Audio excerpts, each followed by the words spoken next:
আসসালামু আলাইকুম রহমতুল্লাহ।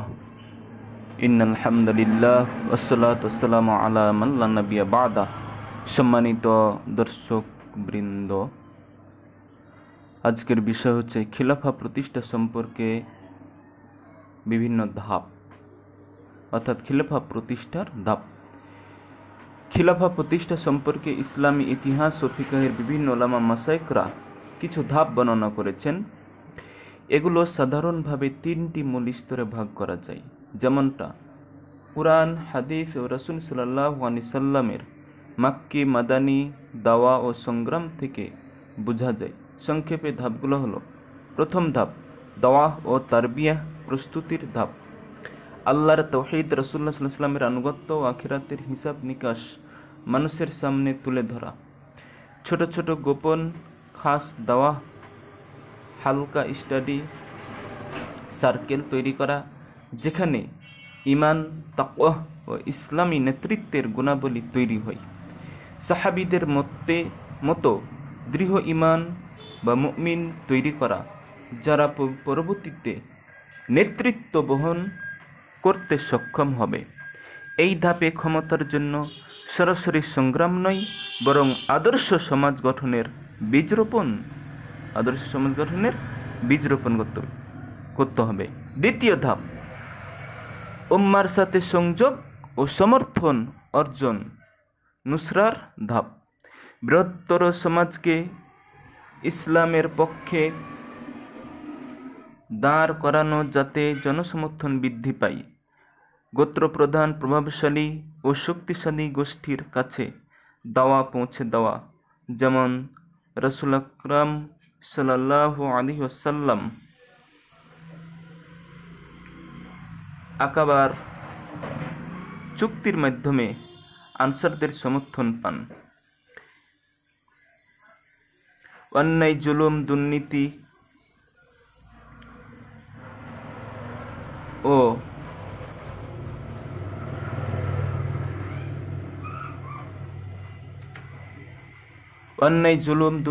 ও বাতিল ব্যবস্থার অপকারিতা তুলে ধরা এবং বিকল্প হিসেবে ইসলামী শাসন ব্যবস্থা তুলে ধরা। ক্ষমতা অর্জনের জন্য সমর্থন, নুসরাহ নিশ্চিত করা। তৃতীয় ধাপ ক্ষমতা গ্রহণ ও খিলাফা প্রতিষ্ঠা, ইকামার ধাপ। ইসলামী শরিয়া ভিত্তিক রাষ্ট্র প্রতিষ্ঠা করা, শাসন ব্যবস্থা, বিচার ব্যবস্থা, অর্থনীতি, শিক্ষা,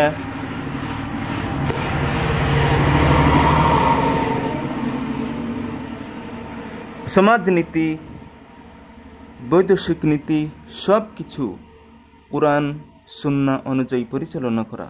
শরিয়া বাস্তবায়নের মাধ্যমে ন্যায় বিচার ও উম্মার ঐক্য প্রতিষ্ঠা করা। বিশ্বমঞ্চে ইসলামী দাওয়া ও জিহাদ প্রসার করে খিলাফাকে শক্তিশালী করা। এখানে ইসলামী দাওয়া ও জিহাদের কথা বলা হলো। ইসলামী দাওয়া এবং জিহাদটাই হচ্ছে খিলাফা প্রতিষ্ঠান মূল অস্ত্র, হাতিয়ার, মাধ্যম।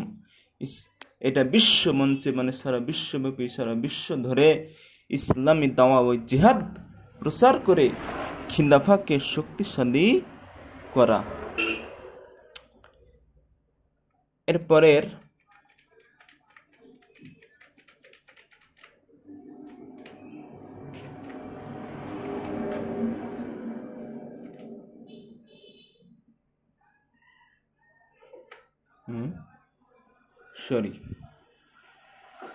এখানে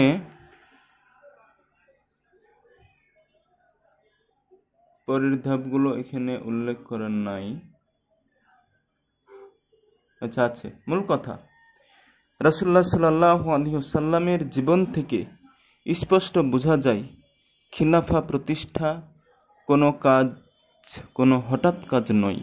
এটি ধাপে ধাপে দাওয়া ও ব্যক্তিত্ব গঠন, উম্মার মধ্যে ভিত্তি তৈরি, ক্ষমতা অর্জন ও পরিপূর্ণ শরিয়া বাস্তবায়ন, এই প্রক্রিয়ায় সম্পূর্ণ হয়। এখন আপনারা কি চান আমি প্রতিটি ধাপের জন্য রাসূল সাল্লাল্লাহু আলাইহি ওয়াসাল্লামের জীবনের নির্দিষ্ট উদাহরণ যুক্ত করে দিই? যদি চান তাহলে কমেন্টে জানান।